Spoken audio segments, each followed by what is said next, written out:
नमस्कार, राम राम, जय जोहार संगवारी हो। मैं आप सबके मितान दीपक कुमार निर्मलकर और स्वागत करता आप सब जन के मोर blog channel Deepak Kumar blogger CG में। तो ये एक मिनी ब्लॉग है संगवारी हो।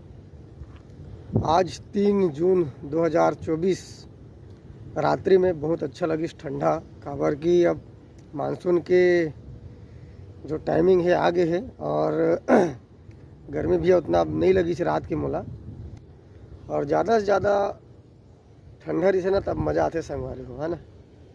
गर्मी में उतना ज़्यादा मज़ा नहीं आया, काबर इस साल गर्मी में बहुत लोगन मन के जान गंवाए हैं और अधिकतर लोग लगभग 3000 प्लस के लगभग ना लू के शिकार भी हुए और 9 जन ख़त्म भी हुए लू में।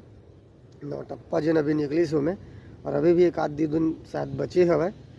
तो बच बुचा कर रहू संगवारी हो। तब तक के लिए राम राम, जय जोहार।